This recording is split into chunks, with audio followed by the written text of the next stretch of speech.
ये समझ लो transit phase जो है वो क्यों आता है। ट्रांजिट फेज हाँ इसलिए आ रहा है कि कुछ चीज़ है कुछ विकार हैं जिससे शरीर मुक्त होना चाहता है, हम मुक्त होना चाहते हैं। विकार किसी भी शरीर में हो, फिजिकल बॉडी में हो या कि भीतर के किसी बॉडी में हो, चाहे मनस्काया में हो, मन के विकार हो, भाव से जुड़े हुए विकार हो, किसी भी तल के विकार हों। विकार जो है वह होते हैं जिससे हम मुक्त होना चाहते हैं, वो शरीर मुक्त होना चाहता है, उसे विकार कहते हैं। अब वो जो मुक्त होना चाहते हैं और हम उसे मुक्त होने नहीं देते तो वहाँ समस्या बनती है। तो ट्रांजिट फेज है कि उसे बाहर निकालना चाहिए लेकिन हम निकाल नहीं रहे। और क्या है भाई, अंदर विचलन हो रहा है, समस्या हो रही। किस बात की समस्या हो रही कि कोई चीज़ है भीतर जिसको हमको बाहर फेंकना चाहिए, जो जाती है, जो ठीक नहीं है, जो हमारी सहजता में नहीं है, वो बाहर होना चाहिए। जैसे हमने खाने में ही कोई गलत चीज़ खा ली, वो हाँ तो वो जो है वो परेशान करेगी जब तक वो बाहर नहीं निकलेगी। उसको बाहर निकालना ही पड़ेगा, बाहर निकालोगे तो रिलैक्स हो जाओगे। अब जो भी खाया उसको बाहर निकालना ही पड़ता है, कुछ भी खाया। अब कोई विचार, कोई इन्फ्लुएंस, कोई ऐसी चीज़ भीतर ले ली जो कि असहज है, विकारित है, उसको फिर बाहर निकालना ही पड़ेगा ना। किसी भी प्रकार का विकार हो, काम, क्रोध, मद, लोभ, मोह, दंभ, दर्प, गर्व, अहम, ईर्ष्या, द्वेष, बैर, मात्सर्य, घृणा, भय, कुछ भी हो, किसी भी किस्म का विकार हो, वह भीतर है, किसी भी कारण से, किसी परिस्थिति से जुड़ा हुआ है। कर्मास में भी क्या होता है, कर्मास में किसी व्यक्ति के साथ कुछ लेन देन है। लेन देन कौन सा है, विकार वाला लेन देन है ना। लेन देन जो है विकार का ही लेन देन है, सारे लेन देन विकार के लेन देन। विकार इसको क्लियर करना है। मुझे उसने तकलीफ़ दी है, मुझे उसने गाली दी है, मेरे अंदर चुभ गई है, तो मैंने कभी ना कभी उसको गाली देनी है, तो वह क्लियर हो जाएगा। अब उसे गाली देनी है, बदला लेना है या कुछ करना है, तो उसके लिए क्या करना पड़ेगा। एक तरीका ये है कि उसके साथ वह करो तो फिर कर्म जो है, फिर नया कर्म प्रारब्ध बन जाएगा, कॉज एंड इफेक्ट की श्रृंखला हो जाएगी, है ना। वही कारण बनेगा, अगला फिर घटेगा। एक तरीका ये है कि कैथारसिस का मतलब क्रोध तो करना है हमें, गाली तो देनी है हमें, लेकिन उस आदमी को नहीं देंगे, किसी भी आदमी को नहीं देंगे, किसी व्यक्ति, किसी जीव जंतु को नहीं गाली देंगे। गाली तो हमें देनी है, और मारने पीटने का है तो मारेंगे पीटेंगे भी। किसको, तकिए को मारेंगे, पुतले को मारेंगे, उसको गाली देंगे, आदमी पे नहीं निकालेंगे। आकाश में निकाल देंगे क्रोध, किसी आदमी पे नहीं निकालेंगे। तो जो है इस प्रकार से जो कैथारसिस है वह करोगे तो फिर विकार तो निकल गए। विकार निकल गए तो ट्रांजिट फेज कैसे होगा, क्योंकि भीतर जो मचलेगा, भीतर पित्त बढ़ गया है या कुछ हो गया है, भीतर जो मचल रहा है उसको बाहर फेंकना है। तो मचल रहा है तभी तो बाहर फेंकोगे ना, मचल कुछ रहा ही नहीं तो, क्योंकि तो हम पहले ही फेंक चुके, तो मचलने के लिए कुछ बचा ही नहीं। क्लिनजिंग तो हम कर चुके ना, कैथारसिस का मतलब क्लिनजिंग कर चुके, तो वहाँ पर कुछ ऐसा अभी बचा नहीं है। अब भीतर से जब उदीर्णा होगी कोई दूसरी, और फिर से हमने निकाल दिया, तो फिर ढेर सारा निकाल दिया, तो अब जो है ट्रांजिट फेज उतना खतरनाक नहीं आएगा, क्योंकि हम कैथारसिस कर रहे हैं। कैथारसिस क्लिनजिंग ही है ना। और ट्रांजिट फेज का मतलब क्लिनजिंग करनी चाहिए, और हम क्लिनजिंग कर नहीं रहे ठीक से, इसलिए ट्रांजिट फेज आ रहा है।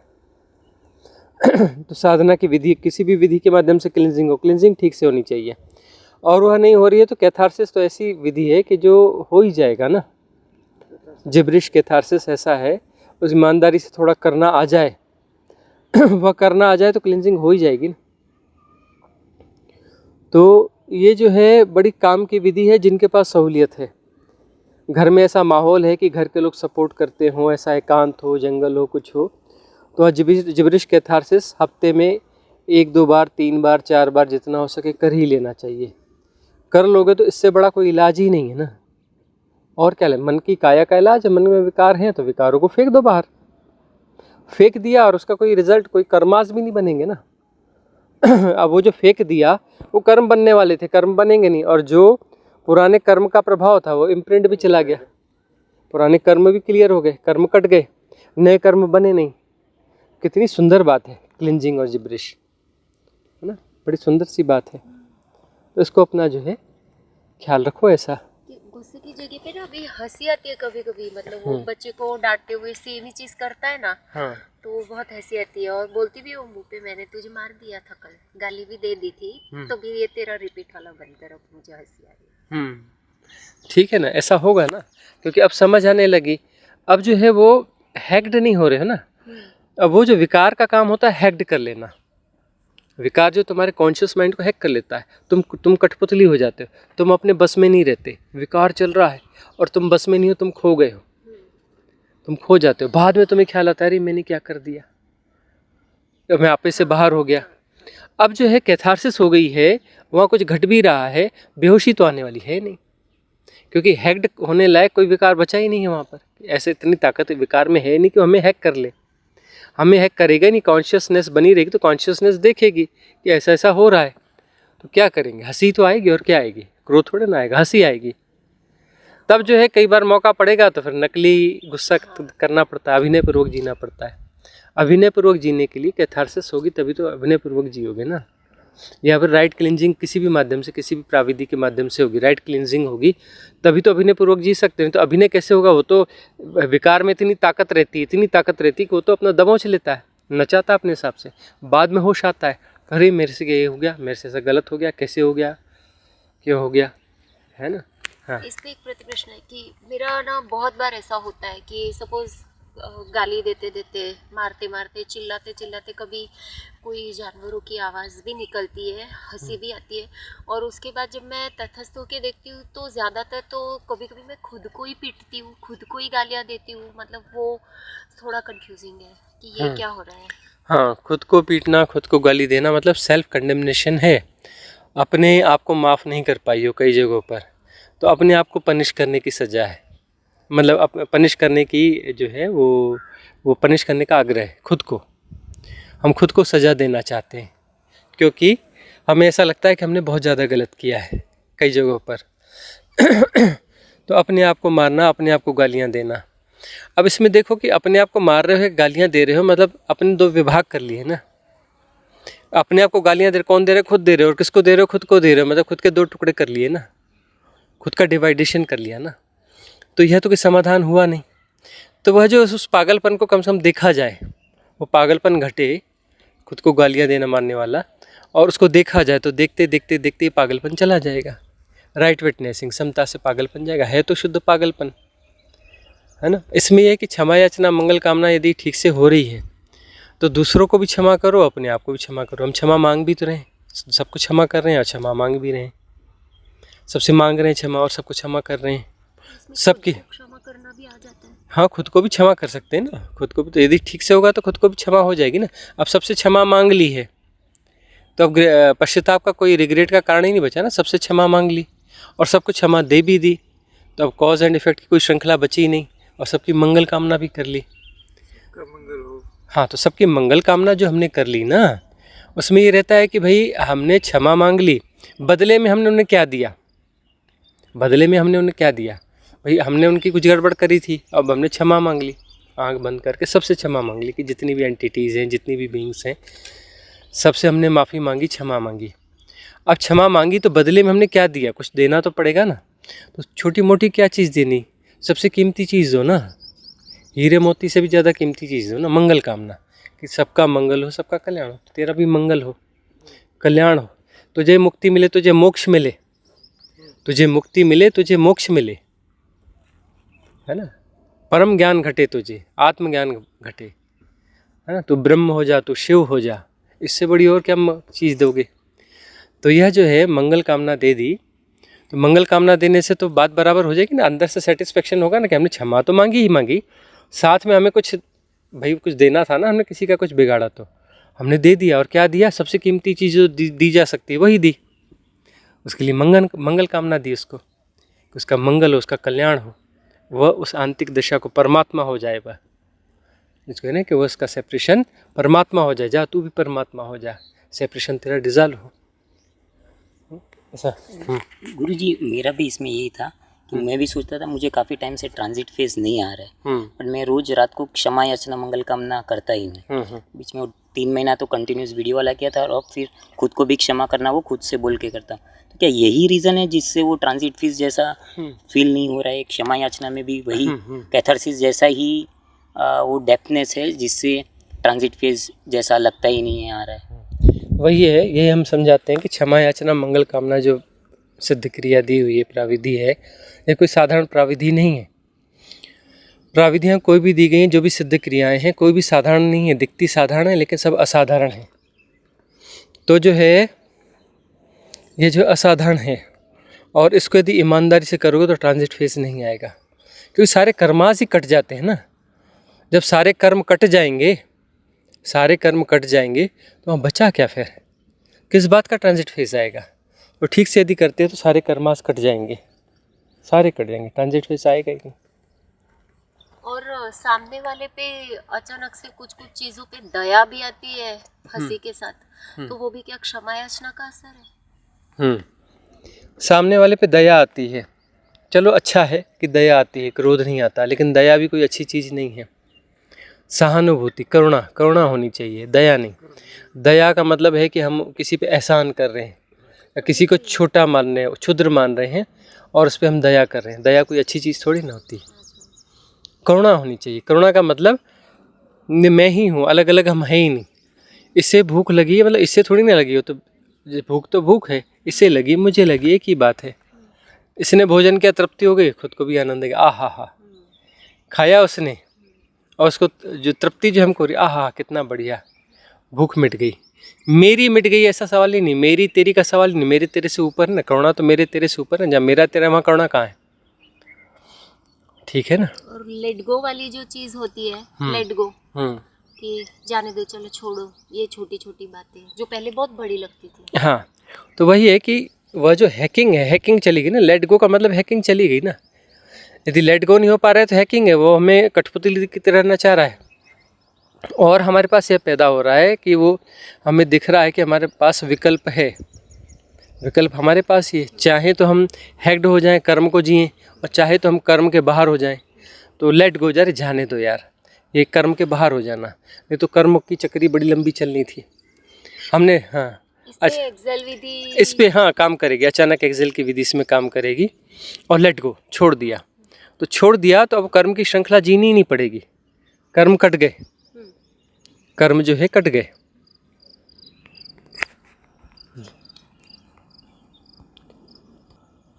हाँ, प्रश्न ये है मेरा गुरुजी कि जब मैं घर में होती हूँ, रिट्रीट में नहीं होती हूँ, घर में होती हूँ, टीवी पे कन्वर्सेशन कुछ सुन लिया जो मुझे ज़्यादा क्लिक कर जाता है, और कभी कुछ गुरु भक्ति का भजन सुन लिया तो बहुत रोना आता है, भाव आते हैं, सब आता है, फिर गुरुजी से मिलूंगी, ये करूँगी। लेकिन जब गुरुजी आपसे मिलती हूँ साक्षात, तो भाव कहीं उड़ जाते हैं, मतलब कुछ बोल ही नहीं पाती हूँ। मन खेल रहा है या वो ऐसा होना क्या है? हाँ, यहाँ पर मन तो थोड़ा खेलता है, क्योंकि अब ऐसा लगता है मन को कि वो तो मौजूद है, हाँ ना, मिल गए, सामने हैं। तो अब जो है मन फिर कहीं, मन का काम है कि यहाँ नहीं रहना है, जो सामने है उसको भुला देना है, और जो नहीं है उसको याद करना है। जिस जगह पे वहाँ नहीं रहना है, जो जगह यहाँ मौजूद नहीं है उस जगह पे होना है। यह मन का काम है। तुम्हें हियर एंड नाउ नहीं होने देता। मन एक प्रोसेस है, तुम्हें हियर एंड नाउ नहीं होने देता। जो चीज़ तुम्हारे सम्मुख आ गई, अब जो है वह विषय नहीं रहा, अब विषय कहीं और होगा। विषय कहाँ होता है? कहीं और। जहाँ तुम हो वहाँ नहीं होता, वह विषय है। तुम हियर एंड नाउ जो जी रहे हो वह विषय नहीं है। हियर एंड नाउ कभी भी हियर एंड नाउ का विषय नहीं बना सकते। विषय बनाने के लिए विषय उसी को बना सकते हो जो हियर एंड नाउ ना हो। जो यहाँ नहीं है वह विषय हो सकता है ना। जो अभी नहीं है वह विषय हो सकता है, मतलब जो भविष्य है या भूतकाल है वह विषय हो सकता है। हियर एंड नाउ जो है विषय नहीं हो सकता। तो मन का अपना एक होने का ढंग ऐसा ही है कि वह जो है कहीं और ले जाएगा, कहीं और कर देगा। वो जो है वहाँ चूकने की स्थिति आने लगेगी, चूकोगे, और वो चूकने से ही बात बनेगी। नहीं तो यदि चूकोगे नहीं, सदगुरु के सानिध्य में हो और चूकोगे नहीं, तो मन तो मर जाएगा, वहीं का वहीं मर जाएगा। तो मन को अपने आप को बचाने के लिए जो है तुरंत जो है इधर उधर की यादें, इधर उधर की कल्पना, इधर की सारा कुछ आना चालू हो जाता है ना। और जो हियर एंड नाउ में बने रहते हैं तो उनके भीतर इतना भय पैदा होता है, उनको लगता है भागो भागो भागो भागो। आचार्यों के सम्मुख में आचार्य मृत्यु, आचार्य मृत्यु, हाँ, गायब हो जाती। तब जो है उनके सम्मुख ऐसा हियर एंड नाउ रहना बहुत खतरनाक है, क्योंकि वहाँ पर मृत्यु घट जाएगी। वो तड़प गायब हो जाएगी और इधर उधर का ख्याल आएगा, उधर के विचार आएंगे, इधर की बातें, उधर का वो, उधर का वो। इसलिए आएगा क्योंकि हियर एंड नाउ में वहाँ नहीं रहना है, क्योंकि वहाँ पे खतरा है। सबसे बड़ा खतरा मन का है। मन वहाँ मर जाएगा, वह झूठी सत्ता मर जाएगी। जब तक झूठी सत्ता नहीं मरेगी तब तक मुक्ति नहीं होने वाली, है ना। इसलिए तो महासूत्र है कि मरो है जोगी मरो, मरो मरण है मीठा, तिस मरनी मरो जिस मरनी गोरख मरी दीठा। मरना पड़ेगा, झूठी सत्ता मरेगी तभी सत्य प्रकट होगा ना। मन मरेगा तभी तो सत्य प्रकट होगा ना। मन को मरना पड़ेगा। ठीक है, मैं अपने मन को मारना चाहता हूँ, बोल कौन रहा है? मन ही तो बोल रहा है। मन को तुझे नहीं मारना है, तुझे ही मरना है। तुझे मन को नहीं मारना है, तू कहाँ से ढूंढेगा? तू ही मन है। अच्छा, मुझे मरना है? नहीं नहीं नहीं, मैं नहीं मरूंगा। किसी को मारना है तो बोल दो, मैं नहीं मरूंगा। और जो यह चीज़ है उसे ही मरना है, मन को ही मरना है। दूसरा था, जब विधि करने बैठती हूँ या पूरा दिन देशना जब सुनती रहती हूँ तो ऐसे भाव आता है कि कुछ भी पकड़ तो नहीं रहा है मुझे, फिर छलांग नहीं लग रही है, पूरा दाव नहीं लगा पा रही हूँ। मतलब मेरा बच्चा भी बड़ा है, अगर मैंने शरीर छोड़ भी दिया तो मुझे गम नहीं है कि पीछे कुछ छूट जाता है। लेकिन कभी किसी ने 5 तोला सोना भी ज़्यादा ले लिया तो उधर जान अटक जाती है और सोच में पड़ जाते हैं। फिर ऐसे तो मरने के लिए भी तैयार है, तो इसमें भी थोड़ा मार्गदर्शन। हाँ, इसमें ऐसा है कि वह जो है देखना पड़ेगा कि जो प्रायोरिटीज़ हैं, टॉप प्रायोरिटी में साधना आ रही है, लेकिन टॉप प्रायोरिटी में 1-2 चीज़ें और हैं, है ना। है 2-3 चीज़ें पैरेलली चल रही हैं जो नेक टू नेक हैं। टॉप प्रायोरिटीज़ जो फर्स्ट टॉप प्रायोरिटीज़ हैं 2, 3, 4, उसमें कुछ चीज़ें हैं तो उनके बीच में द्वंद्व चलेगा, उसके बीच में द्वंद्व चलेगा। और जो भी अदर टॉप प्रायोरिटीज़ है, पहली एक टॉप प्रायोरिटी होती है सच्ची साधना की, और दूसरी टॉप प्रायोरिटी होती है संसार की, तीसरी टॉप प्रायोरिटी होती है संसार की, चौथी टॉप प्रायोरिटी होती है संसार की। 1000 हों, ये बाकी सब जो है सब की सब संसार की ही प्रायोरिटीज़ होंगी। एक ही टॉप प्रायोरिटी होती है जो कि मुक्ति की होती है।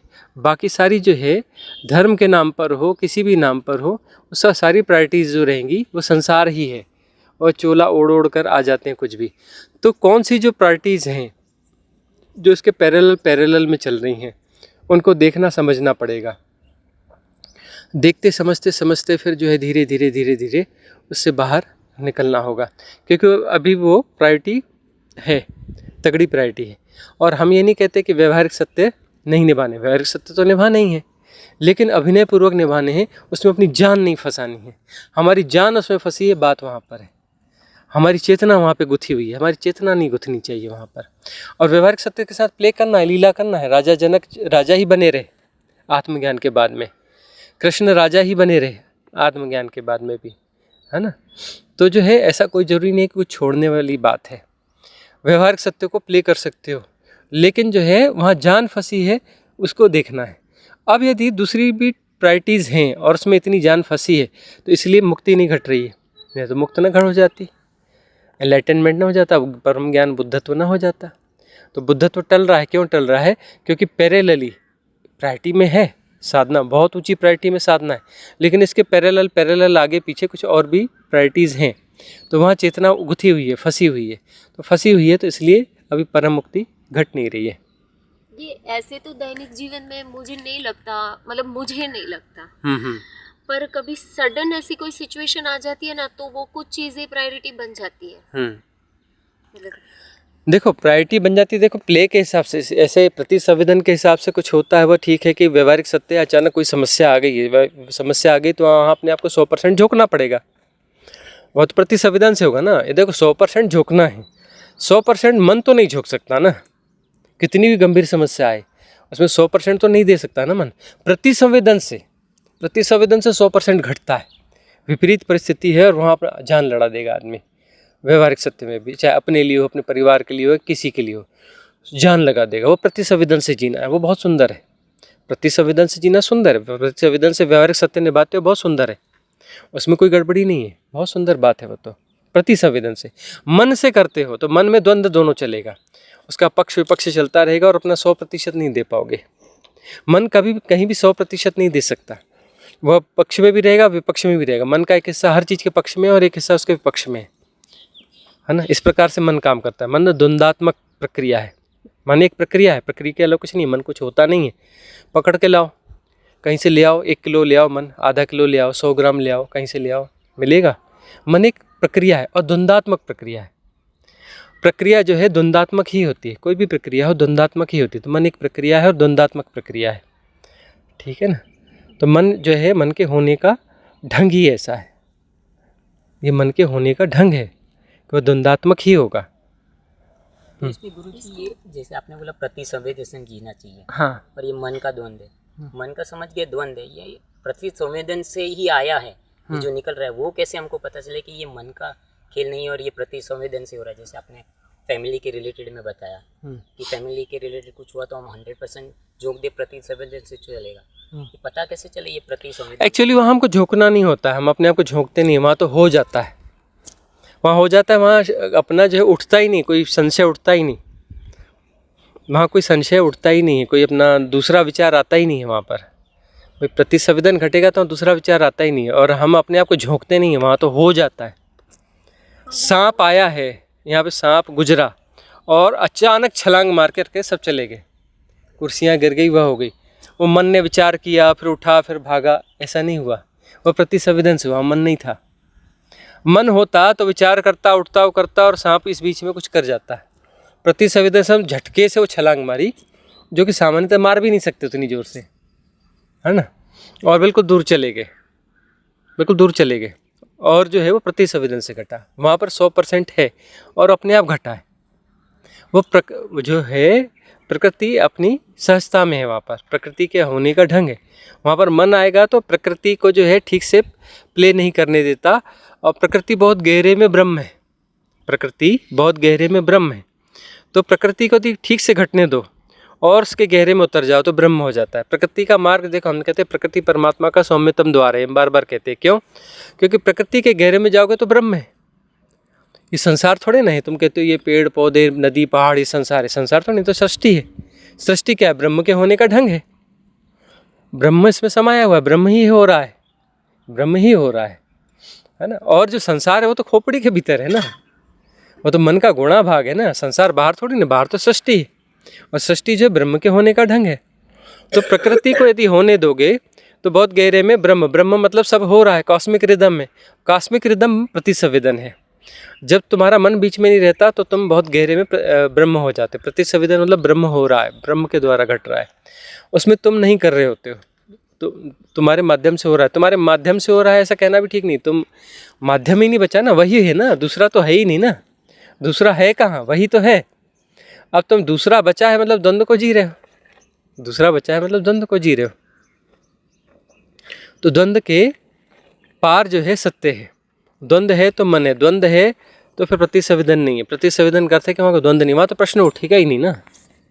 प्रतिसंवेदन में तो प्रश्न करने वाला बचा ही नहीं ना कोई, वहाँ तो 100% है ना। पीछे कौन देखने वाला है, कौन जांचने वाला है? सब हो रहा है ना, जानने वाला उसमें समाहित है, अलग से कोई जानने वाला नहीं है। अलग से कोई जानने वाला है तो प्रतिसंवेदन नहीं होगा। प्रतिसंवेदन में जो हो रहा है और जानना उसमें समाहित है, अलग से कोई जानने वाला नहीं है। अभी और एक प्रश्न था गुरुजी कि मतलब मैं तो अपनी इस जन्म की मेमोरीज है मेरे पास, बचपन से जब से मैं समझने लायक हुई तब से मेरे स्वभाव में एक चीज़ नहीं थी जिसका मुझे बहुत गर्व था, लेकिन अपने आप पे कि मेरे अंदर मैं किसी का कितना भी अच्छा देखूं, वो ईर्ष्या और जेलसी मेरे में कभी नहीं रही। लेकिन अभी ना कभी कभी ये कैथारसिस विधि वगैरह के बाद या साधना के बाद कभी कभी ना छोटी छोटी बात पे छोटी छोटी ईर्ष्या और जेलसी आती है।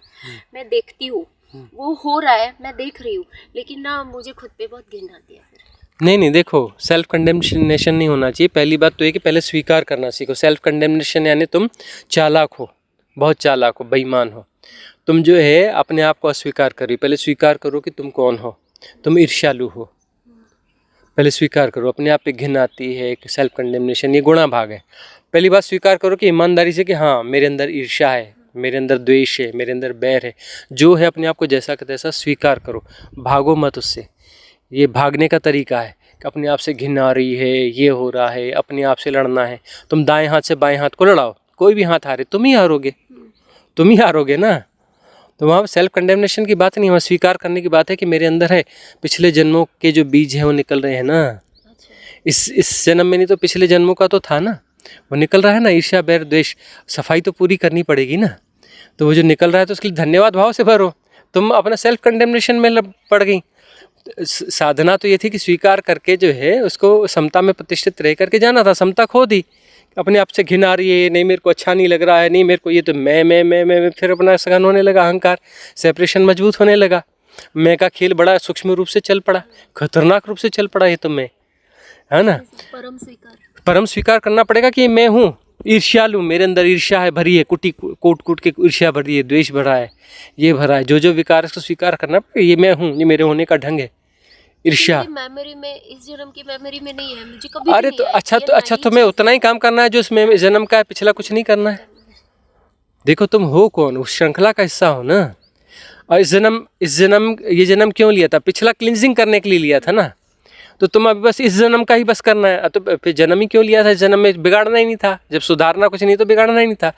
सुधारने के लिए जन्म लिया था। कौन सा? पिछले जन्मों को सुधारने के लिए इस धरती पे जन्म लिया था ना, उसको क्लीन करने के लिए जन्म लिया ना। तो इस जन्म के गुणा भाग में क्यों? वो तो सफाई तो पूरी होने दो ना। सेपरेशन को जी रहे हैं कि मेरा जन्म हुआ, मेरा नाम ये है, मैं नाम रूप से फंस रहे हो। इस जन्म के माया में फंस रहे हो तो नाम रूप में फंस रहे हो ना। अरे तो ये जन्म तो एक बहाना है। तुम्हारा तो जन्म 1600 करोड़ साल पहले हुआ। कितने शरीर बदले, कितना कुछ हुआ, कितने बार स्प्लिट हुए, तुम्हारी चेतना स्प्लिट होते होते होते होते यहाँ तक आ गई है ना। तो अब जो है वापस जो है ब्रह्म की यात्रा है। तो ब्रह्म की यात्रा है तो स्वीकार से ही ब्रह्म की यात्रा होगी ना, अस्वीकार से थोड़ी ना होगी, लड़ाई से थोड़ी ना होगी। बाहर तो कुछ है ही नहीं। ईर्ष्या है तो है, द्वेष है तो है, जो भी है तो उसमें चेतना फंसी हुई है ना। स्वीकार करोगे और उसको तटस्थतापूर्वक जानोगे, यथाभूत जानोगे, जैसा का तैसा जानोगे, तो क्या होगा कि वहाँ से चेतना मुक्त हो जाएगी। वहाँ से वह चेतना का जो गुथापन है वह मुक्त हो जाएगा। चेतना मुक्त होकर के क्या होगी? वह सघन ब्रह्म होती जाएगी, ब्रह्म होता जाएगा। कि जहाँ जहाँ चेतना फंसी सब जगह से मुक्त हो गई तो परम चैतन्य ना हो जाएगा। परम चैतन्य हो जाएगा तो फिर हम ब्रह्मास्मि, ब्रह्म हो जाओगे ना। तो ब्रह्म का मार्ग है ना। स्वीकार करना पड़ेगा। सेल्फ कंडेमनेशन जो है ना, जो भी सेल्फ कंडेमनेशन करता है ना वो बहुत गड़बड़ आदमी, बहुत चालाक है, बहुत बदमाश है, बहुत बेईमान है। क्या बोलते हैं उसको? Cunning person. कनिंग है, कनिंग। ये कनिंगनेस का परिणाम है। मुझे अपने आप से जो है घृणा हो रही है, मुझे अपने आप से, अरे क्यों इतने कनिंग हो तुम कि मतलब तुम छोड़ना ही नहीं चाहते अपने विकारों को। हाँ, अपने आप को जस्टिफाई कर रहे हो कि नहीं मैं हम सही हैं, मेरे को ऐसा है, देखो मुझे अपने आप से घिना रही है, मैं कितनी अच्छी हूँ। अच्छी नहीं हो तुम, गड़बड़ हो। हाँ, गड़बड़ हो। स्वीकार करो ना कि ईर्ष्या है, द्वेष है, मासर है, लोभ है, घृणा है, काम है, क्रोध है। स्वीकार करो ना इसको। भागने से थोड़ी ना होता है, स्वीकार करने से होता है। स्वीकार करोगी तब आगे की बात बनेगी, तब तो समता पुष्ट होगी ना। तब यथाभूत जानना होगा ना कि और क्या क्या है। निकल देखते हैं, ये भीतर है। और वो निकलते निकलते पास्ट लाइफ की सारी मेमोरीज भी आ जाएंगी, अपने आप आ जाएंगी। हाँ ना, सब कुछ दिखेगा फिर, और पिछले जन्मों की मेमोरीज आ जाएंगी, सब आएगा, सब दिखेगा, सारे विकार दिखेंगे। और दिखते दिखते दिखते दिखते सब चला जाएगा। फिर कहीं पूरी फिल्म ही है। फिर फिल्म ठीक से चलेगी, उल्टी फिल्म देखोगी। 1600 करोड़ साल की पूरी फिल्म चलेगी। मरते समय जो तुम रील चलती है ना, 2-4 सेकंड की रील चलती है जब शरीर छोड़ते हैं, पूरा जन्म दिखता है, पूरी रील चल जाती है। कुछ सेकंड्स में या मिनट में जो है तुम 60, 70, 80 साल की पूरी उम्र को पूरे से अच्छे से जी लेते हो। ऐसा नहीं कि 4 मिनट में शॉर्टकट में नहीं होता, लॉन्ग कट में होता है। 4 मिनट में या 2 मिनट में जो पूरा 80 साल जीते हो, वापस 80 साल जीते हो, उसमें 1 सेकंड भी कम नहीं जीते। यह मिरेकुलस है। और जो है जब हम कह रहे हैं महामृत्यु, हम तुम्हें साधना दे रहे हैं महामृत्यु की साधना में तुम्हारी रील पूरी चलेगी, 1600 करोड़ साल पूरी चलेगी। जब तुम ब्रह्म हुए थे और ब्रह्म से बात तुम स्प्लिट होते होते टुकड़े को जी रहे हो, तो यहाँ से वापस रील जाएगी, वापस ब्रह्म हो जाओगे।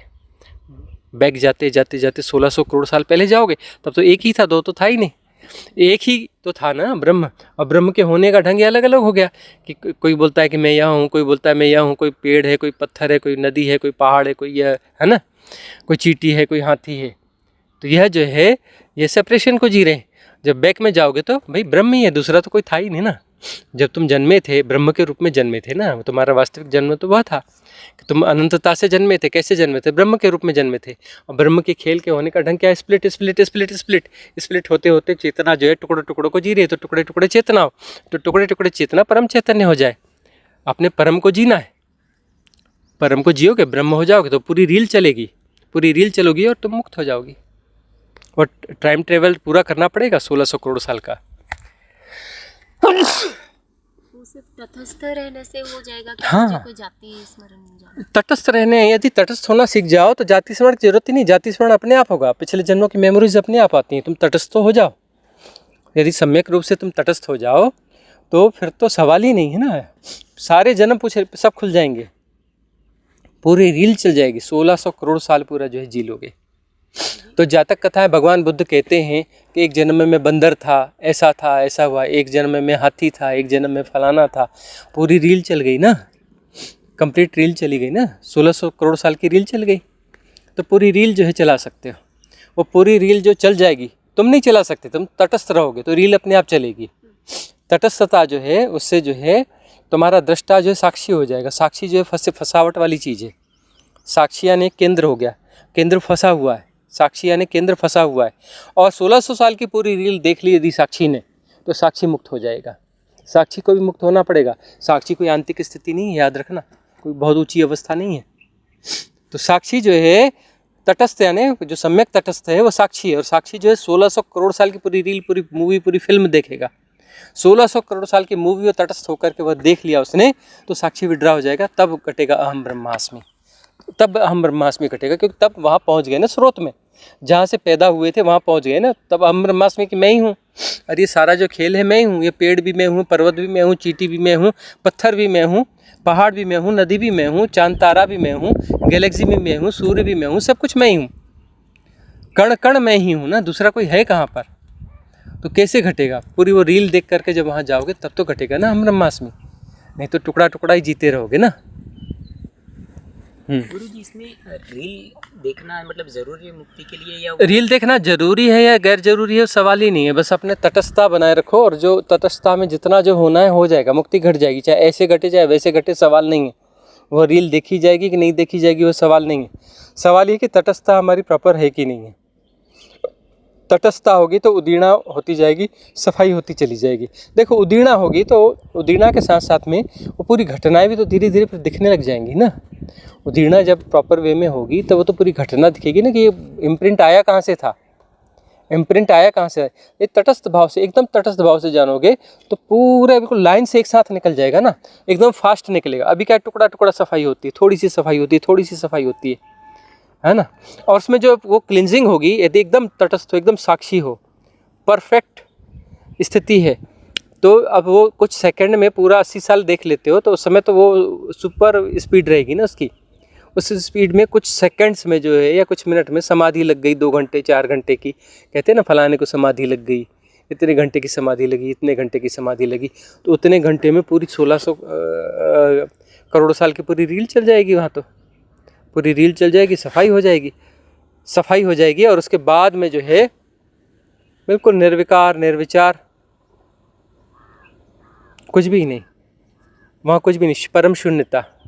और परम शून्यता जो है वो परम मुक्ति है, वो घटेगी ना उसके बाद, पूरी रील चल जाए तो उसके बाद तो फिर वही है, परम शून्यता ही है। हमारे सिद्धा कुटुंबकम की 108 सिद्ध क्रियाएं आ चुकी हैं, उसमें से कोई एक विधि जो प्रतिसंवेदन तटस्थता हियर एंड नाउ में बहुत ज़्यादा सहायक हो। प्रतिसंवेदन में जो सहायक हो, देखो तो सारी विधियाँ इसमें ही काम करेंगी, जो सबसे ज़्यादा सहायक हो तो मतलब उसी को पकड़ लें, बाकी को छोड़ दें, है ना, ऐसा नहीं। अब थ्रो योर सेपरेशन करोगे, या अभी एक आया है कि 7 शरीरों को जो है 7 बॉडीज़ को थ्रो करना है, एक नई प्राविधि है, पूरे 7 शरीरों को अलग अलग थ्रो करना है। एक भूमा में संलयन है, तो भूमा में संलयन में हम पीछे पीछे पीछे पीछे जाते जा रहे हैं, मतलब दृष्टा जो है और पीछे जा कर के और दृष्टा, ठीक दृष्टा हो जाता है, और पीछे जाके और दृष्टा हो जाता है, फिर साक्षी हो जाता है एक स्थिति में जाकर, और साक्षी होकर के भीतर ब्रह्म हो जाता है, ब्रह्म होकर के ब्रह्म के पीछे जो है परम मुक्ति में चला जाता है। तो भूमा में संलयन ये जो एक ऐसी विधि है कि इसमें हम उस तटस्थता को, अंतर केंद्रों से तटस्थता को जी रहे हैं। देखो दृष्टा है और साक्षी, उसका फ़र्क क्या है? दृष्टा जो है वो थिन, मतलब वो परिपूर्ण साक्षी नहीं है, और साक्षी का मतलब दृष्टा परिपुष्ट हो गया, दृष्टा जो है थोड़ा ठीक ठीक हेल्दी स्थिति में आ गया, थोड़ा बेहतर हो गया तो साक्षी हो गया। और भीतर तो भूमा में हम जो है मल्टी स्टेप्स भीतर भीतर भीतर भीतर भीतर भीतर भीतर जा रहे हैं। वहाँ गुणा भाग नहीं लगा रहे हैं कि कौन से तल का है, कौन सा तल क्या है, बस भीतर जाना है, भीतर जाना है। भीतर जाने पे कहीं कोई केंद्र मिल जाता है, बस केंद्र पे है, फिर कोई अपना, फिर या और भीतर उतरे, फिर कोई अगला केंद्र मिल गया, और भीतर और भीतर।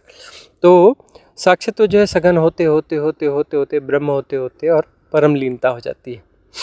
तो वहाँ पर उस जैसे जैसे भीतर के तल जाएंगे तो प्रतिसंवेदन जो है बढ़ता जाएगा। प्रतिष्ठा जितनी ज़्यादा होगी, अंतर प्रतिष्ठा जितनी ज़्यादा होगी, प्रतिसंवेदन को उतना ज़्यादा जिया जाएगा, है ना। ये सूत्र है, इस सूत्र को समझ लो कि अंतर प्रतिष्ठा जितनी गहरी होगी, प्रतिसंवेदन को उतना सहजता से जिया जाएगा, उतना स्वाभाविकता से जिया जाएगा। अंतर प्रतिष्ठा का सवाल है। वहाँ तटस्थता होगी, अंतर प्रतिष्ठा से ही तो तटस्थता होगी। तटस्थता जितनी ज़्यादा होगी उतना प्रतिसंवेदन घटेगा। तो भीतर और भीतर और भीतर और भीतर अंतर प्रतिष्ठा और गहरी और गहरी और गहरी और गहरी होते होते शून्य तत्व में विलीन हो जाए तो वहाँ पर प्रतिष्ठा का सवाल ही नहीं। जो प्रतिष्ठा वाला केंद्र ही नहीं बचा, वह विलीन हो गया, पूरी तरह से विलीन हो गया। तो विलीन हो गया तो मुक्ति हो गई। शिवोहम शिवोहम। वहाँ पर ना कोई कर्म है, ना कोई भोक्ता है, ना कोई अनुभव है, ना कोई अनुभोक्ता है, कोई भी नहीं बचेगा। और मैं पहले से क्रिएटिव रही हूँ, पर मैंने बीच में क्रिएटिविटी बिल्कुल छोड़ दी थी, क्योंकि 2 बज जाते थे, रात के 3 बज जाते थे, पता नहीं चलता था। फिर साधना में जब नहीं थी तो हेल्थ पे भी थोड़ा आता था। अब वो थोड़े टाइम से अचानक से वापस क्रिएटिविटी सामने आ रही है। क्रिएटिविटी तो आएगी, वो अभी उभरेगी। और क्रिएटिविटी को होने दो, उसको होने दो। वैसे अपने ढंग से होगी वह, अब जो है वो बड़े हेल्दी वे में होगी, उसको होने दो। और अभी जो क्रिएशन होगा उसकी क्वालिटी भी अलग आएगी, बहुत हाई क्वालिटी आएगी। तो क्रिएशन को होने दो, एकदम नेक्स्ट लेवल की चीज़ आएगी अब। और उस क्रिएटिविटी में वह क्रिएट नहीं हो रहा है, तुम ही क्रिएट हो रही हो। दोनों तरफ क्रिएटिविटी होगी, इधर कुछ अपना जो है सुंदर घट रहा है और भीतर भी सुंदर घट रहा है ना। और वो सुंदरता बढ़ते बढ़ते, सौंदर्य आगे बढ़ते बढ़ते सत्य हो जाता है, शिव हो जाता है। सारा सौंदर्य जो है सत्य और शिव की यात्रा है, सत्य और शिव की यात्रा है। तो ये क्रिएशन जो है अंतर यात्रा ही बनेगा, ये पाथ है। कोई अंदर से ऐसे लगता है कि मना कर रहा है, अरे तेरे तो सोने का ठिकाना रहता है, वापस बीमार हो जाएगी, बंद करिए सब, नहीं करना है। वो तो देखो मन अपनी बात करेगा ही करेगा। तो अब उसमें देखो बीच में कोई अपना संतुलन बिंदु ढूंढ लिया जाए, कोई संतुलन बिंदु ढूंढ लिया जाए। ऐसा कोई ज़रूरी नहीं है कि ये क्रिएशन हमको आज ही पूरा करना है कि नहीं, जैसा हो। और कभी डूबना होता है तो हो भी जाए, वो तो डूबना ऐसा भी हो सकता है कि पता ही नहीं चलेगा, समय का पता ही नहीं चलेगा ना, टाइम एंड स्पेस का तो पता ही नहीं चलेगा, है ना। कौन सी मीनल है, मीनल का तो पता ही नहीं चलेगा, वो तो क्रिएशन हो जाएगा। क्रिएशन होने के बाद अगले दिन ख्याल आएगा, अच्छा मीनल ने तो नहीं बनाया, मीनल तो थी नहीं उस समय। तब मीनल को ख्याल आएगा कि मैं तो थी ही नहीं, वह तो हो रहा था, प्रतिसंवेदन हो रहा था, घट रहा था, हैपनिंग थी और उसमें घटा, इसलिए इतना सुंदर घटा, इतना भव्य घटा। और वो अल्टीमेट होगा। और मैं ये जानना चाहती हूँ अभी कि मैं 1 साल से तो हूँ ऑलमोस्ट आपके साथ, और सारी सिद्ध क्रियाओं के साथ तो मैं 1 साल से ज़्यादा से भी हूँ। तो मेरी चूक कहाँ हो रही है और मैं कहाँ अटक रही हूँ? कहाँ अटक रही हूँ, सवाल ये कि पुरानी जो क्लिनजिंग्स हैं वो क्लिनजिंग जब तक नहीं होगी तब तक तो अटकाव रहेगा ही रहेगा। तो जो है साधना की प्राविधियों को और करते चलना है और क्लिनजिंग को होने देना है। क्लिनजिंग बहुत सारी भी घटती जाएगी। जन्मों जन्मों के हैं वो तो सारी बाधाएं मिटेंगी ना धीरे धीरे क्लिनजिंग से। तो चूक का सवाल नहीं है, हम कहाँ चूक रहे हैं सवाल नहीं है। सवाल ये है कि हम अपना दांव पूरा लगाते जाएं और हमें गुणा भाग ना लगाएं कि कब होगा, कितने दिन में कंप्लीट होगा। वो गुणा भाग तो लगाना ही नहीं। गुणा भाग साधना में गुणा भाग को तो जहाँ जहाँ गुणा भाग आता है उसको निकाल फेंकना चाहिए। गुणा भाग में तो पढ़ना ही नहीं चाहिए। बस साधना अपनी जो है बढ़ाते जाना है और वो जब घटना है घट जाएगा। और प्रतीक्षा जो है बड़ी सौम्य प्रतीक्षा होनी चाहिए, उसमें व्यग्रता नहीं होनी चाहिए, सौम्यता होनी चाहिए। प्रतीक्षा में सौम्यता चाहिए, व्यग्रता नहीं चाहिए और दांव पूरा चाहिए। स्वामी जी, क्या अनुभवों के अलावा और कोई रास्ता है कि हमें थोड़ा पता चले कि हम सही जा रहे हैं? देखो यदि इसलिए कहते हैं कि सद्गुरु का सानिध्य बहुत ज़रूरी है, सद्गुरु के साथ जुड़ा रहना ज़रूरी है, क्योंकि यदि तुम कहीं गलत जा रही हो तो डंडा बज ही जाएगा। इसलिए क्योंकि देखो मन तो बहुत चालाक है, मन तो लोगों को अपना जा कर के कृष्ण से मिला देता है। मेरे को भगवान कृष्ण से दर्शन हो गए, शिव के दर्शन हो गए, उन्होंने मुझसे ऐसी बात करी, मुझसे वैसी बात करी, ऐसा किया वैसा किया, सपनों में उलझा देता है मन। मन तो तरह तरह के सपने गढ़ लेता है ना। बहुत सारे अरविंदो जैसे लोग, महर्षि अरविंद जैसे लोग फंस गए कृष्ण के दर्शन। रामकृष्ण परमहंस फंसे रहे काली के चक्कर में, बाद में तो तोतापुरी महाराज की कृपा हुई और अपना जो है उससे बाहर आए वह, ठीक है ना। तो कहीं भी उलझ सकते हो, तो इसलिए सद्गुरु का सानिध्य चाहिए। इतनी ऊंची अवस्था थी रामकृष्ण परमहंस की, दुनिया उनके सामने झुकती थी और उनको गुरु की जरूरत थी, और तोतापुरी महाराज मिले, न मिले होते तो क्या होता, है ना। तो सवाल नहीं तुम कितनी ऊंची अवस्था में आ गए हो, सद्गुरु की जरूरत तो रहेगी रहेगी जब तक तुम जो है सद्गुरु में पूरे लीन नहीं हो जाते, परम अवस्था में जब तक नहीं पहुंचते तब तक सद्गुरु की जरूरत है। इसलिए संग सानिध्य की जरूरत है, संग सानिध्य में रहना ही पड़ेगा। हजार विपरीत परिस्थितियों के बावजूद सानिध्य नहीं छोड़ना। मन बहुत इन्फ्लुएंस करेगा, बहुत कुछ वो करेगा, उसके बावजूद साथ नहीं छोड़ना, डटे रहना, टिके रहना, छोड़ना नहीं, न सिद्ध क्रियाओं को छोड़ना, न देशना को छोड़ना, न संग सानिध्य सद्गुरु सानिध्य को छोड़ना। क्योंकि जहाँ पर भी तुम गलत जाओगे डंडा वहीं से बजेगा। मन तो तुम्हें ऐसे ऐसे खेल दिखाएगा कि तुम बिल्कुल सही जा रहे हो, मन तुम्हें ऐसे खेल दिखाएगा कि तुम एकदम परफेक्ट जा रहे हो, तुम्हारी साधना एकदम सही जा रही है। तुम्हारे भीतर तो ऐसा भी आएगा तो हमको तब किसी सद्गुरु की कोई ज़रूरत ही नहीं है, हम तो बस हो गया हमारा, हम तो अपना सब तय कर लिए, हम तो कर ही लेंगे अपना, अब ज़रूरत ही नहीं है। और इतने थिन मैट्रिक्स क्रिएट करेगा तब मन बहुत शातिर है, ऐसे थिन मैट्रिक्स क्रिएट करेगा कि क्या कहना है, उससे फिर बाहर आना बहुत मुश्किल हो जाएगा। ऐसे बहुत सारे लोग फंसे, ओशो के साथ रहने वाले कितने चूक गए, फंस गए ना, वो लोग फंस गए। अब जो है बस वो बातों में जी रहे हैं, बातों को घोट रहे हैं, इधर उधर का रट्टा मार लिया है। ऐसे उपनिषद पढ़ने से या आप तो वचन सुन लेने मात्र से मुक्ति मिल रही होती तो कितनों को न मिल गई रहती।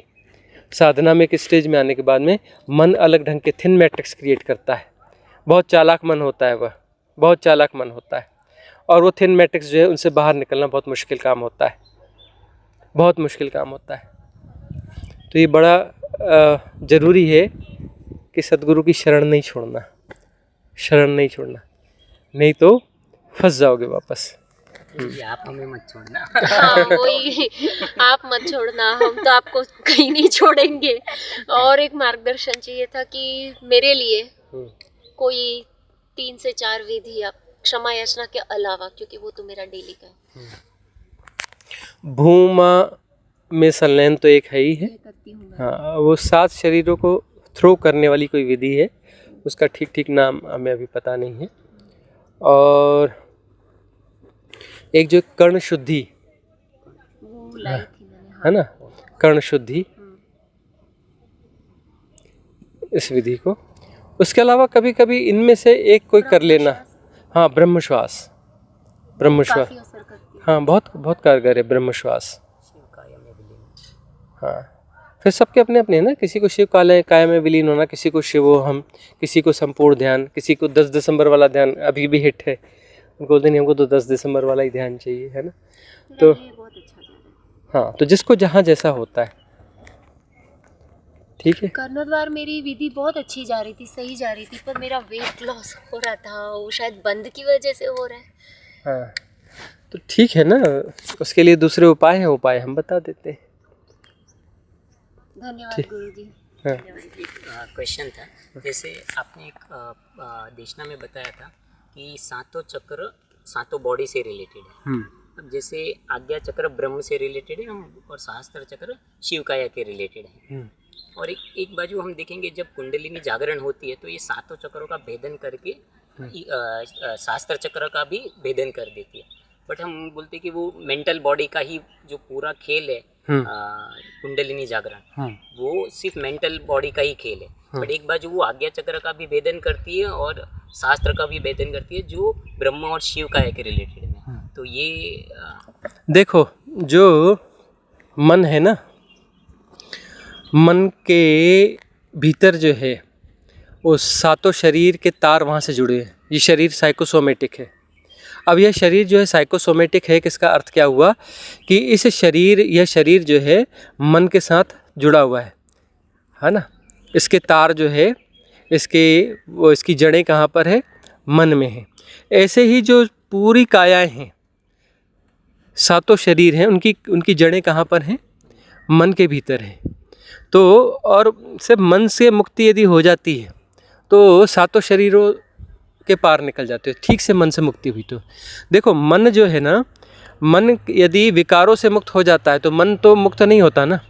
मन अब उदात्त हो जाएगा, करुणामान हो जाएगा। करुणामयी हैं, बड़े अच्छे हैं, वह भी तो मन का ही एक ढंग है ना, मन की उच्च अवस्था है ना। मतलब मन तो रहेगा ही रहेगा। बुद्ध हैं, वह मन से बात करते हैं, वो करुणा को जी रहे हैं। जो भी ज्ञानी पुरुष हैं, सद्गुरु हैं, वह मन से ही तो तुमसे कनेक्टेड हैं। तो हमसे कैसे कनेक्टेड हो? मन के माध्यम से ही तो कनेक्ट है। हम तो मन का एक टूल की तरह प्रयोग करके ही तो कर रहे हैं। तो जड़ें वहाँ पर गड़ी हुई हैं ना। तो सातों शरीर की जो जड़ें हैं वहाँ गड़ी हुई हैं, सातों शरीर की। अब 6 बोलना चाहिए। हम शिव काया को क्यों बोल रहे हैं? देखो, शिव काया जो है, शिव काया के बारे में तो तुम कुछ कह ही नहीं सकते, है ना। उसके बारे में ना तुम कुछ कह सकते हो, ना कुछ समझ सकते हो, ना कुछ कर सकते हो। लेकिन तुम इशारे कर रहे हो। कैसे कर रहे हो? मतलब उसकी कुछ जड़ें जो हैं, उसकी जड़ें कुछ यहाँ भी हैं, क्योंकि मन कहीं उससे अनरिलेटेड होता, पूरी तरह से अनरिलेटेड होता तो विलीन कैसे होता? देखो, मन को विलीन होना है। कहाँ विलीन होना है? शिव काया में ही विलीन होना है। तो विलीन होने के लिए उसकी जड़ें यहाँ पर होंगी, मतलब उसके होने का ही ढंग है ना। बहुत गहरे में देखो तो मन क्या है? उस शिव काया के होने का ढंग ही तो है, उस अनंत असीम निर्गुण निराकार के होने का ढंग ही तो है, क्योंकि उसके अलावा कुछ है ही नहीं। टूटा हुआ कुछ है ही नहीं। बार बार समझाते हैं कि टूटा हुआ कुछ है ही नहीं, जोड़ने की बात ही नहीं है, फेविकॉल की जरूरत ही नहीं है। वही हो रहा है। सृष्टा ने कभी सृष्टि बनाई ही नहीं। सृष्टा स्वयं सृष्ट हो रहा है और हियर एंड नाउ हो रहा है। कोई भूतकाल और भविष्यकाल की घटना नहीं है। तो काल होता ही नहीं है, समय होता ही नहीं है। इल्यूजन है, ग्रेटेस्ट इल्यूजन है देश और काल। वह सब हो रहा है में वह शिव तत्व ही तो हो रहा है ना। सब कुछ हो रहा है ना। तो वह बिंदु जो है, बिंदु मन है, बिंदु मन है। उस बिंदु में तुम कहीं से भी कोई भी रेखा खींचोगे, वह बिंदु में ही आएगी ना। यह बिंदु विसर्जित होगा तो उस बिंदु के साथ में सारी परिधियाँ विसर्जित हो जाएंगी ना। सारी परिधियाँ विसर्जित हो जाएंगी। अच्छा, सारी परिधियाँ जो हैं, सारी परिधियाँ शिव तत्व में ही है ना।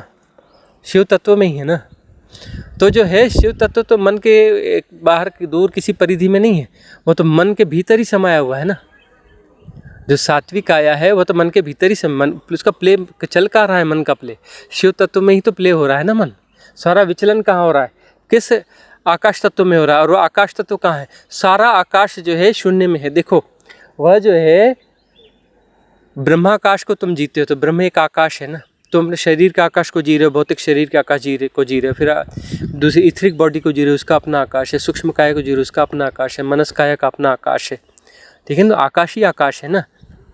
आकाश तत्व को जी रहे हो और आकाश के पार जाना है। तो ये जो है भौतिक जगत में जो सबसे सुपीरियर आकाश है वो मनस काया का आकाश है। और उसके बाद में पराभौतिक आकाश है। ठीक है ना। पराभौतिक आकाश और मेटाफिजिकल चालू होता है। वहाँ पर जो प्रज्ञा जागृत होती है, एक्चुअली प्रज्ञा जागृत होती है। और प्रज्ञा जागृत होने के बाद यही होता है कि किसी सृष्टा ने कभी कोई सृष्टि नहीं बनाई, किसी परमात्मा ने कभी कोई सृष्टि नहीं बनाई। सृष्टा स्वयं सृष्ट हो रहा है। और सृष्टा कौन है? वो परम सत्ता क्या है? परमात्मा क्या है? परम प्रज्ञा है। परम प्रज्ञा हो रही है। परम प्रज्ञा कुछ बना नहीं रही है, स्वयं हो रही है। तो दला उसमें इनबिल्ट है। एक एक कण में भी पूरा विज्ञान है। ये तुम्हारे एक एक सेल्स जीव कोश में सारे डेटाज हैं, सारे इन्फॉर्मेशन से, सारा जीने का ढंग है, सब कुछ है। सारा प्रतिसेवन है, सब कुछ है। पूरी सृष्टि का, पूरी कायनात का पूरा रहस्य तुम्हारे एक सेल्स के भीतर में, एक तुम्हारा पत्थर में जो छोटा सा अंश है उसका एक जो है अणु है, उस अणु में इस सृष्टि का पूरा रहस्य समाया हुआ है। टोटल रहस्य समाया हुआ है, पूरा रहस्य समाया हुआ है। अलग कुछ नहीं, क्योंकि वही हो रहा है ना। वही हो रहा है ना। वो अलग अलग कुछ हो ही नहीं रहा है, एक साथ हो रहा है। तब तुम्हें समझ में आएगा कि प्रज्ञा तो सब जगह समान है। नहीं तो पत्थर ऐसे रहता कैसे, उस साइज़ में कैसे रहता है? उसके भीतर जो ऑर्बिट में इलेक्ट्रॉन्स जो है चक्कर मार रहे हैं इतनी तेज़ी से, बहुत सारे इलेक्ट्रॉन्स चक्कर मार रहे हैं और आपस में टकराते क्यों नहीं? हजार चक्कर मार लेता है एक एक इलेक्ट्रॉन। 1 सेकंड में हजारों चक्कर मारता है, अनेक वो चक्कर मारते हैं, आपस में टकराते क्यों नहीं है? मतलब उसमें परम प्रज्ञा है ना। तो परम प्रज्ञा ही हो रही है ना।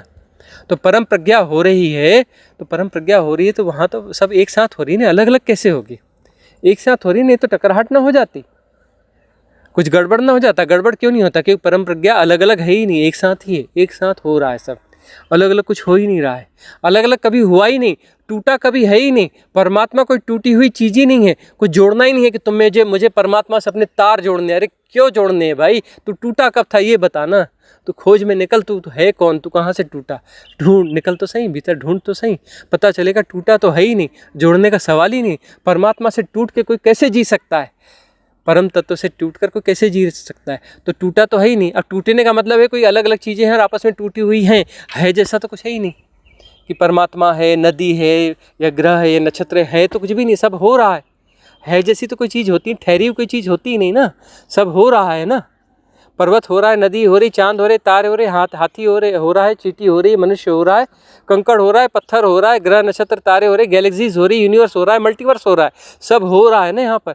अरे यह कायनात छोड़ो, 3D को छोड़ो, त्रिआयामी जगत को छोड़ो, 64 आयाम हो रहे हैं, सब हो रहा है ना, है तो कुछ भी नहीं। और कब से हो रहा है, अरे होने कब कब, और ये तो क्या का सवाल, तो इल्यूजन है ना, शाश्वत है, सनातन है, सदा से हो रहा है और सदा होगा। और क्यों हो रहा है, क्योंकि उसे होना चाहिए इसलिए हो रहा है। इसमें क्यों का सवाल कहाँ से आता है, सब सुंदर है, सत्य है, शिव है, उसमें क्यों का सवाल कहाँ आता है। जो सत्य है, शिव है, सुंदर है, उसमें क्यों का सवाल कहाँ से आता है। क्यों के सवाल से वो सेपरेशन को जिया जा रहा है, क्यों के सवाल से। तो सत्यम शिवम सुंदरम, यहाँ क्यों की कोई जगह ही नहीं, क्योंकि सब हो रहा है, एवरीथिंग इज हैपनिंग, और एक साथ हो रहा है, अलग अलग नहीं हो रहा है, एक साथ हो रहा है। में ऐसा लगता है हाँ सब अलग अलग है, एक साथ हो रहा है, ये भाषा की गलती है, अलग अलग है ही नहीं, सब हो रहा है और होना और जानना एक ही घटना है। यह बात एक साथ हो रहा है बोलने में वो भ्रांत मन अपना पकड़ लेगा कि हाँ एक साथ हो रहा है मतलब सब अलग अलग है, अलग अलग है तभी तो एक साथ हो रहे हैं ना, अलग अलग है ही नहीं, सब हो रहा है और होना और जानना एक ही घटना है। होगा और जानने वाला कोई अलग होगा ना, जीना जानने वाला कोई है ही नहीं, होना ही जानना है और जानना ही होना है। जिस दिन यह हो जाएगा कि होना जानना है, जानना होना है और सब हो रहा है, यह बात पूरी हो जाती है। गुरु जी आखिरी प्रश्न है, जैसे अभी आपने बताया सब एक ही है, मतलब सब एक ही साथ हो रहा है, हम वैसे ही पकड़ के चलेंगे। तो मुझे जानना था कि अस्तित्व क्या है। जैसे एक हम देखें, एक है हम बोलते शिव मतलब एक शून्य था, फिर वहाँ से एक क्रिएशन निकलता है। जैसे हम ब्रह्मांड सब हो रहे हैं या डायमेंशन हुआ, वो एक क्रिएशन हो गया, और एक क्रिएशन के अंदर एक प्ले चलता है। तो जैसे हम बोलते हैं कि जो अस्तित्व है द लॉ है, एग्जिस्टेंस है। एक बोले कि अस्तित्वगत व्यवस्था है सब है, जिसमें इजोटेरिक सपोर्ट सिस्टम आ गया, सब गुरु तत्व आ गए, सब जो पूरा एक प्रज्ञा जैसा आ गया। अब वो जो हम बोलते हैं कि ये अस्तित्व जो चीज़ है वो एक्चुअली अस्तित्व क्या है, मतलब एक तो सब साथ हो रहा है वो मैं समझ गया। जैसे हम वो शक्ति है, क्योंकि हम शक्ति को जैसे वो क्रिएशन को शक्ति मानते हैं, क्योंकि वो शून्यता तो अपने से अलग ही हो रहा है, सब उसी के अंदर, असीमित के अंदर ही सीमित होगा, बाहर तो होगा नहीं। बट फिर ये अस्तित्व जो है वो सीमित वाला पोर्शन है या वो मिलाकर है? अस्तित्व देखो, अस्तित्व अलग कैसे हो सकता है। अस्तित्व का अर्थ है परम शून्यता, और ये परम शून्यता के होने का ढंग ही है, यह भी जो शून्यता ही है, हमारे देखने की भ्रांति है। शून्यता जो है, सारा क्रिएशन शून्यता का क्रिएशन है, और शून्य ही सृजित हो रहा है और स्वयं सृजित हो रहा है, कहीं दूर है ऐसा नहीं है। वही हमें लगता है कि शून्य कहीं दूर है और वहाँ से सृजित होकर हम निकले, वो बहुत दूर से जो है ब्रह्म निकला था, बहुत दूर से। बिल्कुल गलत बात है, यहीं से निकला था अभी, और यहीं से निकला था नहीं, निकल रहा है, हो रहा है। ब्रह्म कभी जन्मा था, बिल्कुल बेकार की बात है। ब्रह्म का जन्म हो रहा है, ब्रह्म का जन्म रहा है। कभी ब्रह्म का जन्म हुआ था 1600 करोड़ साल पहले, ये हमारी भ्रांति है, ये हमारी महद भ्रांति है। कोई 1600 करोड़ साल पहले ब्रह्म का जन्म नहीं हुआ था, हो रहा है। और ब्रह्म का जन्म हो रहा है, ये भाषागत बात है। ब्रह्म जैसा कुछ होता ही नहीं है ना, और जन्म जैसा कुछ होता ही नहीं है ना, और हो रहा है, यह सत्य है। ब्रह्म कोई सत्य चीज़ थोड़ी ना है, ब्रह्म तो हमारी एक हाइपोथेसिस है ना। ऐसे अनंत ब्रह्म है जो एक साथ हैं अभी, है ना, अनंत ब्रह्म है। और अनंत ब्रह्म जन्मते हैं प्रतिक्षण, अनंत ब्रह्म प्रतिक्षण नष्ट होते हैं। अब क्षण, ये हम भाषा में बात कर रहे हैं क्षण में, फिर हिप्नोटिज्म की बात कर रहे हैं, टाइम हिप्नोटिज्म की बात कर रहे हैं। तो ब्रह्म हो रहा है, तो यह जो है ना एक भाषागत बात है, उसका नाम ब्रह्म है ही नहीं। और सब कुछ एक साथ हो रहा है, तो सारे ब्रह्म एक साथ हो रहे हैं। और सारे ब्रह्म एक साथ हो रहे हैं मतलब हम भाषा में पकड़ने के सब अलग अलग हैं और एक साथ हो रहे हैं। और जो है शून्य कहीं दूर है, ये सबसे बड़ी भ्रांति है। शून्य ही हो रहा है, मतलब शून्य ही तो है ना। तो शून्य ने से ये निकल गया, बाहर निकल गया। अभी शून्य के कहीं बाहर है, बाहर निकला ही नहीं, बाहर निकलेगा कैसे? अच्छा, शून्य से दूर हो गया, अरे दूर होता ही नहीं है, शून्य यहीं समाया हुआ है, सब जगह शून्य ही है और शून्य ही हो रहा है। और वह जो है डिप डिप चल रही है, 0 1 0 1 0 1 और डिप डिप चल रही है। जो 1 है वह 0 तुरंत होता है और 0 से वापस 1 होता है। क्रिएशन कंटिन्यूअस है, प्रोसेस से हो रहा है 0 1 0 1 0 1 0 1, ठीक है ना। तो ये परम विज्ञान है कि 0 1 शून्य यहीं पर है, कहीं दूर नहीं है, और शून्य हर जगह विद्यमान है। क्योंकि हर जगह विद्यमान है में हम एक वो मन की बात करें कि हर जगह मतलब हर जगह होती है, कोई स्पेस होता है, तो भाषा में बात नहीं रह रही कि हर जगह शून्य है। ये तो भाषागत मजबूरी की बात करें कि हर जगह पे शून्य है, हर जगह पे शून्य का द्वार है। तो ये तो हम स्पेस हिप्नोटिज्म की तो बात कर रहे हैं ना, स्पेस हिप्नोटिज्म की तो बात कर रहे हैं ना। अब स्पेस हिप्नोटिज्म है तो वहाँ दूरी होगी तो उसको तय करने में समय लगेगा। तो टाइम एंड स्पेस को हम क्रिएट कर लेते हैं, तो शून्य ही हो रहा है, शून्य कहीं दूर है ही नहीं, शून्य ही हो रहा है तो दूर कहाँ से होगा। शून्य से ब्रह्म निकल गया है, अब यहाँ पे खेल चल रहा है। अरे निकला ही नहीं है ब्रह्म, अब ब्रह्म होता ही नहीं है, शून्य ही हो रहा है। ब्रह्म कहाँ है, कहाँ का है, वो तो हमारे कहने के ढंग है कि ये ब्रह्म हो गया, अब यह आत्मा हो गई, अब यह मन हो गया, अब यह मनुष्य हो गया, यह पत्थर हो गया। अरे पत्थर होता ही नहीं, अरे नदी होती ही नहीं, ग्रह नक्षत्र होते ही नहीं, तारे होते ही नहीं, पेड़ होता ही नहीं, हाथी होता ही नहीं, चींटी होती ही नहीं, है ना, सौरमंडल होता ही नहीं, गैलेक्सी होती ही नहीं, ब्रह्म नहीं होता, परम ब्रह्म नहीं होता, कुछ नहीं होता, होता ही नहीं कुछ। सब हो रहा है, और सब हो रहा है मतलब कंप्लीट है, एक साथ हो रहा है, उसमें भ्रांति आ जाएगी। एक साथ नहीं हो रहा, सब हो रहा है, सब हो रहा है और होना ही जानना है, वही प्रज्ञा है, शून्य ही प्रज्ञा है और वही हो रही है। तो दला वही है, शून्य ही दला है, शून्य ही प्रज्ञा है, शून्य ही क्रिएशन है, शून्य ही ब्रह्म है, शून्य ही सब कुछ है, और अलग अलग नहीं है, दूर नहीं है, दूर नहीं है। ये मन जो भीतर जो सबकॉन्शियस माइंड का ढंग है ना, उसके जो पिक्टोरियल लैंग्वेज चलती है, भाषागत नहीं है, वो ऐसी चलती है कि हाँ शून्य से कहीं निकला, कहीं बहुत दूर शून्य होगा, वहाँ से ब्रह्म निकला है, बहुत दूर है। ये हमारा हिप्नोटिज्म है। जो दूर पास के हिप्नोटिज्म को विड्रा कर ले ना, तो सारे हिप्नोटिज्म विड्रा हो जाएंगे दूर पास वाले। तो शून्य ही हो रहा है, शून्य कहीं और है ही नहीं, कहीं और का कैसे सवाल है। अरे शून्य ही है, जहाँ भी हो शून्य ही, शून्य में ही हो, और जो है वो शून्य ही है, और जो हो रहा है शून्य ही हो रहा है।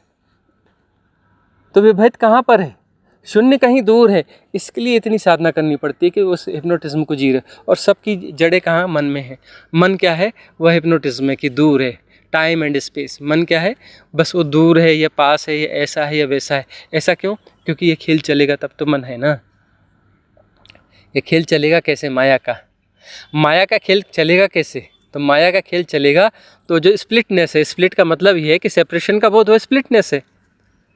स्प्लिट होते होते ब्रह्म एक था, इतना हो गया ना। ऐसे अनंत ब्रह्म है, हर ब्रह्म स्प्लिट होते होते इसको स्प्लिटनेस को जी रहा है ना, कि मैं यह हूँ, मैं फलाना हूँ, मैं ढिकाना हूँ। अब जो है यह है तो इसमें गुरु तत्व भी है। तो गुरु तत्व क्या है, गुरु तत्व जो है वो बैलेंसिंग है कि मैं यह हूँ, मैं यह हूँ, मैं यह हूँ, है ना, नहीं मैं फलाना हूँ, मैं ढिकाना हूँ। तो गुरु तत्व कह रहा है कि सब हो रहा है। तो वहाँ पर जो है माया है, तो माया क्या, माया को बैलेंस करने के लिए गुरु तत्व है, हाँ, उसका एंटीटोड। क्योंकि यहाँ पर खेल जो है, खेल ऐसी तो चलता है ना, हर चीज़ का एंटीटोड है ना। तो सेपरेशन को भी जी रहे हो, और वहाँ पर जो है वह परम सत्य भी है।